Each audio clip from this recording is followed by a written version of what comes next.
Welcome back to Surviving and Thriving, a place of sharing, where we come together to help each other to move our families from surviving in the midst of disease to thriving right smack dab in the midst of this thing. So today we're going to talk a little bit about commanding your atmosphere. Well, what do I mean by commanding your atmosphere? Well, good question. You know how at the prognosis or at the diagnosis or just sometimes in the dark seasons of this journey that we have, there comes a change in your atmosphere where the environment around you, the atmosphere around you becomes very heavy, becomes very weighty, and is very tangible, and is full of darkness, full of despair, full of hopelessness. You know what I'm talking about? You've experienced it. That's what we're going to talk about, how to get rid of that. First of all, the first thing you need to know is you can get rid of it. Oh, wow, that's good news, right? You can get rid of it. How are we going to get rid of it? Well, let's go into that. The first thing you need to do is you need to trim the fat. That's right. You need to trim the fat, baby. What do I mean by trim the fat? Get rid of everything that is not necessary in your life. Release all unnecessary weights that are holding you down and that are weighing you down. So that means clear up your schedule, clear up your life. Only thing you need to focus in on is taking care of your loved one, taking care of your family, and you guys making it through what you're going through. That's it. So that means extracurricular activities that are not necessary, but that are putting a weight on your time, putting a stress on you, get rid of it. That means anything you're volunteering to do that is too much for you right now, even though it's a good thing and you enjoy doing it, get rid of it. Trim the fat. Every ounce of your time, every ounce of your energy, every ounce of your emotion need to be devoted to your family at this time. You can pick up other things in a later season, but right now it is not time for it.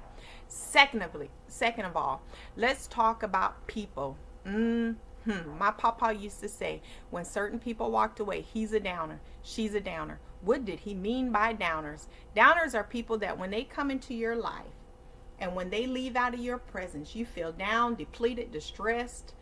You feel like you're on E. Those are the people you need to get rid of in your life. And I do not care if it's your mama. I don't care if it's your daddy. I don't care if it's your grandma. It could be your best buddy. It could be your sister. It could be your brother. It could be your auntie. Whom it may concern. If they are a downer, get them out of your life.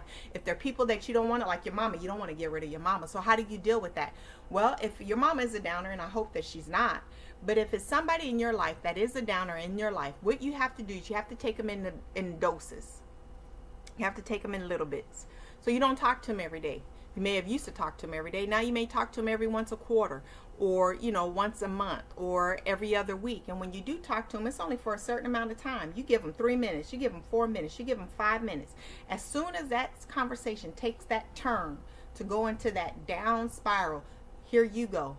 Ooh, sorry, I have got to go, and get off the phone, because they will add to the oppression and the depression and the down feeling. And if you're going to fight this fight, you need to be up at all times. You need to be ready to take on anything that's coming against you. And if they're taking from you, they're depleting from what you got to fight this fight. Thirdly, fill your atmosphere with stuff that means a lot to you. Put the pictures up of people you love. Put the pictures up of things that make you happy, special trips. Play music that uplifts you. Listen to things that encourages you in your fight. Listen to motivational, listen to the Bible being preached, listen to anything that is going to encourage you and strike that chord within you that cause you to stand erect and change your atmosphere into a good atmosphere. Fourthly, what you need to do is you need to set aside time to make sure that even in this fight that there are things that you are doing that please you. If that means that, first of all, you got to get up every day, put on your good face, comb your hair, put on your smell good, and do that for your loved one that's going through. Do not allow them to lie there in a situation where they're constantly dirty, constantly wearing the same clothes, because they're not going to be ready to fight. So get up. Even if you're just putting on pajamas, put on some pajamas, put a rag on your hair, tie up a nice pretty scarf. Do whatever it is that you have to do to make you feel good. You don't have to look like you're going to a ball, but you have to feel good about yourself for that day. Next, what you need to do is you also need to set aside some time where you're going to watch a feel-good movie, watch comedy, Watch something that's going to make you happy. Read a book. Spend time with your family. Pay cards. Do something. If it's a situation where that loved one cannot do that at that time, everybody come around them. Just be around them. Smile. Talk to them. Laugh. Crack jokes. Read something that they like to read. It changes your whole atmosphere and your whole environment when you have something that you can look forward to doing with your family. So those are some things that you can start with right now to try to help you command your atmosphere.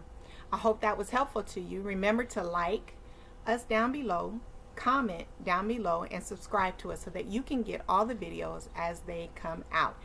And in all things that we talk about, remember to do you. And I appreciate your time, and we hope to see you soon and see you next time. Thank you.